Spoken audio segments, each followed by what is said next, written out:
살면서 억울한 일 당해보신 적 있으신가요? 네. 있지요. 내가 원하지 않는 일이 갑자기 생겨나서 막 불평하신 적도 있지요. 지금 여러분 마음 가운데에는 혹시 여전히 해결되지 않은 어떤 감정의 응어리 또는 원망, 후회가 마음에 있으신가요? 있을 수도 있고 없을 수도 있고 말하고 싶지 않을 수도 있고. 특히 어떤 원망과 어떤 그 후회의 감정이 이 마음의 깊숙한 곳에 있는 이유는 무엇이냐면 대부분은 내가 들인 노력과 그 결과가 일치하지 않을 때 일어나요. 나는 이렇게 노력했는데, 난 이렇게 열심히 했는데 왜 이렇게 됐을까 하면서 어떤 원망스러운 마음이 막 마음속에서 생겨날 때가 있습니다. 특별히 믿음을 가지고 있지만, 믿음을 가지고 기도했지만 그 결과가 따르지 않을 때에 그 원망의 마음 또한 많이 생겨나죠. 근데 확실한 건 무엇이냐면 믿음을 가지고 있어도 삶이라는 게 내가 원하는 대로 기도하는 방향으로 그대로 흘러가지는 않는다라는 거죠. 한번 생각해 보세요. 이런 일이 있다고 한번 생각해 보세요. 여러분이 열심히 회사에서 일을 했어요. 근데 어느 날 갑자기 이메일 한 통이 딱 옵니다. 그리고는 이렇게 이야기하는 거예요. You are fired. You are out. 그러면 기분이 어떨까요? 황당하고 내가 얼마나 열심히 일했는데 이런 일이 나에게 있을 수 있어. 원망스럽죠. 근데 더 심각한 문제는 뭐냐면 그 이메일을 받고 집에 도착했는데 여전히 청구서들이 막 오는 거예요. 막 비일들이 막 오는 거죠. 모기지도 오고 막 오는 거예요. 이것저것들이. 자녀들의 교육비를 위해서 또 우리가 론 했던 것들이 또 갚으라고 막 편지가 오고, 노후 준비를 위해서 준비했던 내 계획들의 차질이 막 생겨나고 있어요. 그 마음이 어떨까요? 한탄스럽고 후회스럽고 내가 뭐 하며 살았나, 어떻게 살아야 되나 막 걱정이 있겠죠. 가족들과의 관계도 그래요. 뭐 자녀가 갑자기 어떤 일을 막 나와 상의도 없이 막 결정을 내려버리면은 야, 그 일을 그렇게 해버리면 어떡해 하면서 또 막 가슴에 막 돌멩이 하나 올려놓은 것처럼 답답하기도 하고 쟤는 어쩌려고 저러나 하기도 하고. 그런데 나는 마음을 써서 조언을 해줬는데 엄마 아빠 내 맘대로 하면서 또 막 문을 닫고 들어가 버리면은 또 그렇게 답답하고 힘들어요. 건강의 문제는 어떨까요? 열심히 운동도 하고 막 좋은 것만 먹었는데 갑자기 병이 들어버리면 또 답답하죠. 왜 이렇게 일이 생겼나. 아무리 긍정적인 마음을 가지고 있으려고 노력을 해도 현재 상황이 갑자기 좋지 않은 일이 딱 닥쳐버리면 그 긍정적인 마음을 유지하는 것이 참 어려워요, 사실. 우리는 그럴 때 이런 마음도 생겨요. 하나님을 향해서 하나님은 어디 있습니까? 라는 생각이 들 때도 있어요. 하나님 뭐 하고 계십니까? 하나님은 지금 나한테 이런 일이 왜 생겼습니까? 하나님은 도대체 뭘 하고 계시나요? 하나님은 어디에 계셨나요? 하나님은 지금 어디에 있나요? 하나님의 계획이라는 게 있나요? 이런 질문들이 드러나요. 이런 질문을 하면 믿음이 없는 것 같다라고 느낄 수도 있지만 믿음이 있으니까 이런 질문들이 사실은 생기는 겁니다.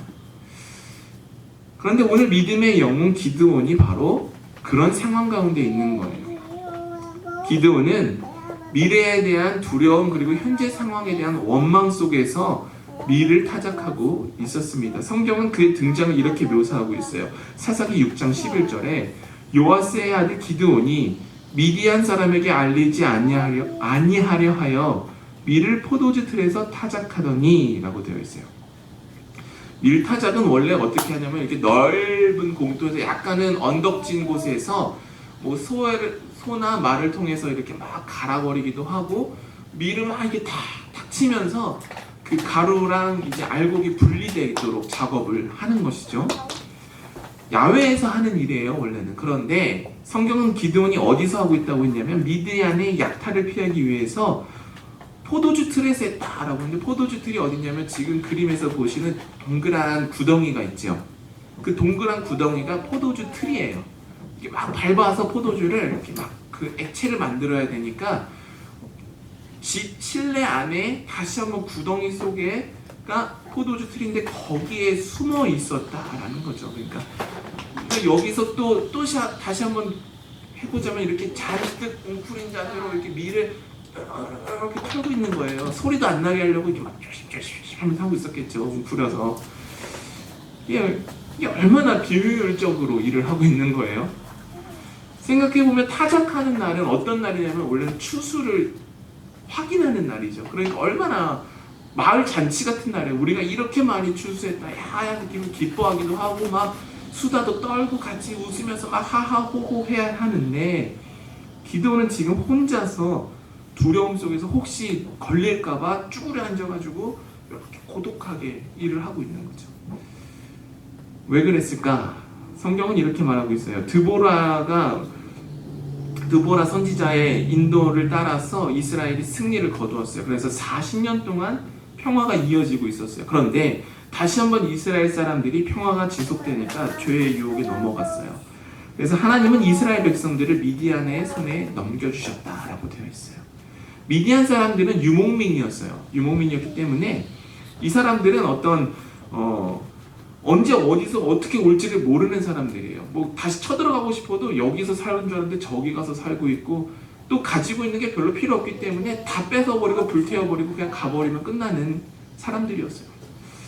이스라엘 사람들은 그래서 이 미디안 사람들을 피해서, 유목민이니까 어디로 갔겠어요? 말이 잘 올 수 없는 곳, 산속 깊은 곳에 들어가 살거나 동굴 속으로 들어가서 생존을 위해 피신했습니다. 그러니까 다 흩어져 있는 거예요, 지금 이스라엘 사람들은.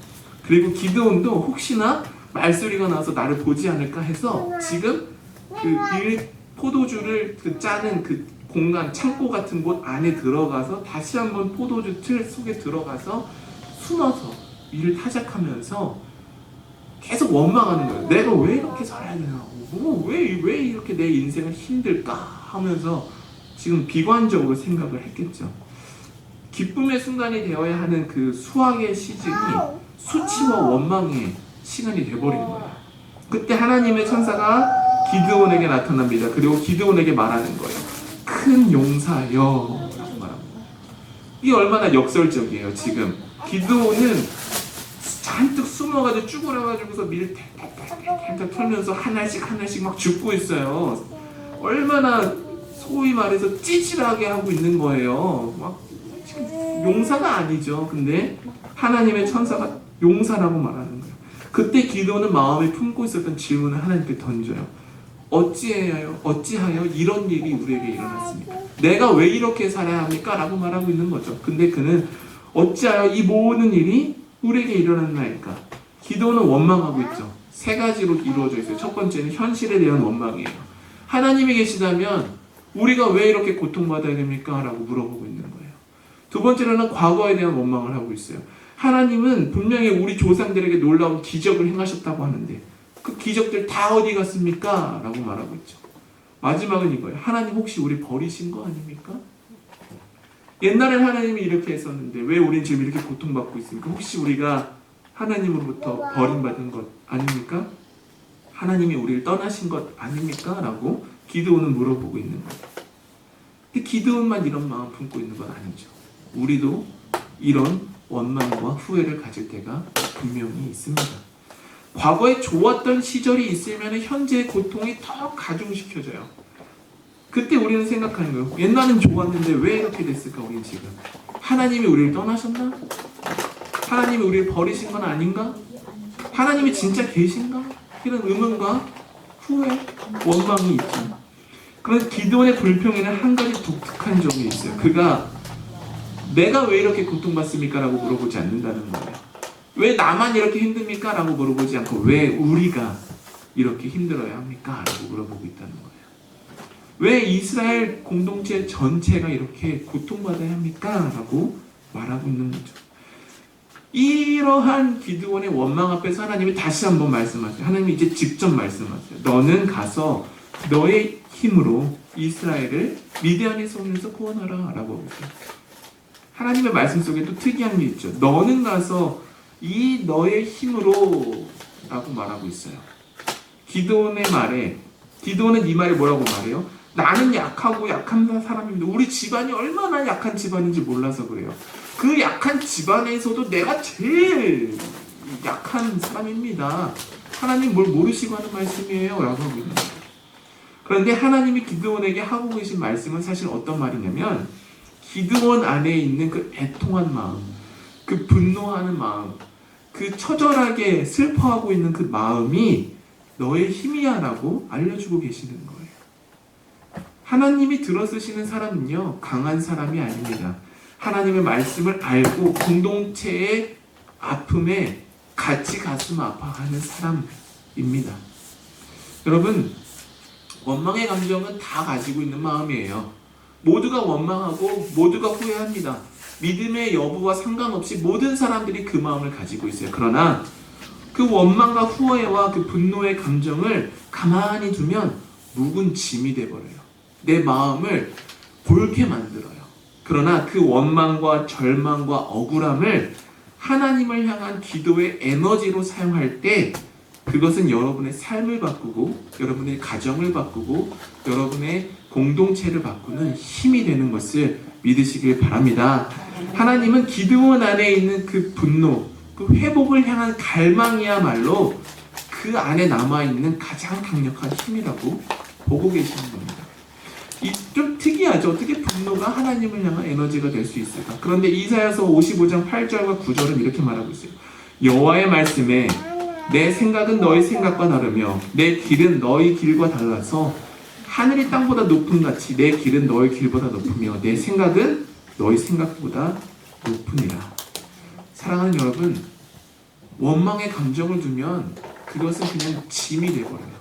여러분의 삶을, 여러분의 영혼을 갉아먹는 그냥 짐이 될 수밖에 없어요. 그러나 그 원망의 감정을 하나님을 향하여 들어 올리면 그것은 하나님의 일을 위한 선한 에너지가 될 수 있음을 기억하시길 바랍니다.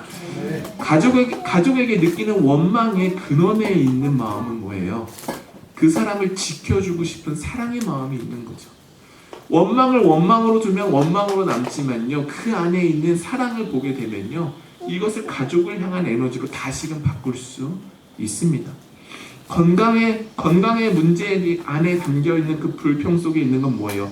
내가 어떤 일을 더 하고 싶다라는 그 열정이 그 안에 있는 것이죠. 하나님은 우리 안에 있는 그 감정의 에너지를 묵은 짐이 아닌 공동체를 구원할 힘으로 바꾸시는 분입니다. 원망을 기도로, 후회를 믿음을 향한 증언으로 바꾸어 하나님의 부르심에 응답하시길 바랍니다. 하나님은 이처럼 기드온 안에 있는 힘과 가능성을 깨닫게 해주셨어요. 그런데도 기드온은 다시 한번 주저하죠. 그때 하나님이 말씀합니다. 내가 너와 함께 할 것이다 라고 말씀하세요. 하나님은 기드온에게 너를 보지 말고 나를 보면 돼 라고 말씀하고 있는 거예요. 우리 안에 있는 가능성은 중요합니다. 그러나 그것보다 더 중요한 것은 그 가능성을 사용하시는 하나님을 신뢰하는 거예요. 우리의 믿음의 능력은 어떻게 드러나냐면요, 내가 얼마나 강한가, 나의 능력은 얼마나 되는가에 달려있는 게 아니에요. 우리의 믿음의 능력은 보내심을 받은 자로서 순종할 때 드러나게 되어 있습니다. 우리의 믿음의 능력이 하나님이 나에게 이 말씀 주셨는데 내가 요만큼 에너지가 있으니까 요만큼만 해야지 라고 하면 절대로 드러나지 않아요. 우리가 하는 거는 나는 요만큼이지만 하나님이 부르셨으면 그냥 가는 거예요. 그냥 가면 그때 하나님의 일이 드러나게 되어 있습니다.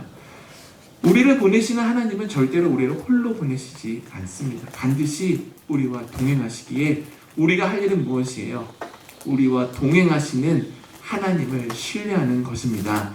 사랑하는 여러분, 삶을 살다 보면 누구나 다 원망합니다. 억울한 마음 누구나 가지고 있어요. 여기 서 있는 저도 가끔 원망하고 후회하고 답답해합니다. 그러나 그 마음을 가지고 있어도 하나님이 말씀하시는 거예요. 괜찮아. 너는 큰 용사가 될 수 있어 라고 말씀하시는 거예요. 이게 얼마나 큰 하나님의 은혜입니까? 과거의 원망, 후회의 응어리, 쇠약해진 마음과 육체를 하나님은 이미 다 알고 계세요. 그러나 하나님은 그 모든 약함을 통해서 하나님의 강함을 드러내기를 원하시고 계십니다. 원망을 넘어 믿음의 용사로 부르시는 하나님은 우리에게 두 가지 결단을 요구하세요. 첫 번째는 뭐냐면 원망의 마음을 기도의 에너지로 바꾸라는 거예요. 우리 마음속에 있는 원망, 걱정, 염려를 멈추고 이제 그 모든 감정들을 기도를 위한 에너지로 바꾸기를 원하시는 거예요. 그렇게 할 때 그 기도는 이제 우리의 삶을 바꾸고 우리의 가정을 바꾸고 우리 믿음의 공동체를 바꾸는 기도가 될 것입니다. 두 번째는 하나님께서 원하시는 건 두 번째는 이거예요. 내 안에 있는 신앙을 다시 정립하는 거예요. 기도는 하나님의 그 말씀을 듣고서 가장 먼저 무엇을 했냐면 바알 제단을 부수는 일을 했습니다. 즉 자신의 두려움을 극복하면서 가장 먼저 내 안에 있는 영적 상태를 정돈하는 일을 했습니다. 그래서 오늘 제가 여러분을 위해서 숙제를 가지고 왔어요. 숙제 좋으세요? 숙제 싫어요. 교회 입구 책상에 보시면요 이렇게 생긴 기도 카드가 있어요. 일주일 동안 하는 거예요. 일주일 동안 7일간의 챌린지 카드입니다. 여기 보면은 day 1, day 2, day 3 이렇게 되어 있어요. 그래서 내 안에 있는 원망이 무엇인지 그리고 이것을 가지고 어떻게 기도해야 되는지 아주 짧게 한 문장씩 되어 있어요. day 1을 했으면 거기까지만 하셔도 됩니다. day 2를 하셨으면 day 1과 2를 같이 하시면 돼요. day 3는 어떻게 해요? day 1부터 3까지 하시면 돼요. 제가 해보니까요 솔직히 하면 빨리 끝내면 한 30초 안에 끝나는 겁니다. 하루에 30초씩은 쓰실 수 있지요. 여러분 안에 있는 그 감정들이 무엇이 있는지 내가 무엇을 원망하고 있는지 내가 무엇 때문에 분노하고 있는지 내가 무엇 때문에 후회하고 있는지 한번 살펴보세요. 그런데 거기서 멈추지 말고 한마디 기도로 그것을 바꾸는 거예요. 원망을 기도로 바꾸는 거예요. 후회를 믿음의 증언으로 바꾸는 겁니다. 매일매일 이 카드를 보고 기도하면서 그 작업을 해보세요. 원망을 기도의 에너지로 바꾸는 작업. 그렇게 기도를 하나씩 하다 보면 우리의 삶이 조금씩 변화되게 될 것이고 어떤 일을 맞이했을 때에 내가 그것에 대응하는 그 대응이 바뀌게 될 것이고 그 기도를 통해서 더 이상 원망의 사람이 아니라 선한 영향력을 가진 믿음의 영웅이 될 것입니다. 아멘. 함께 기도하겠습니다.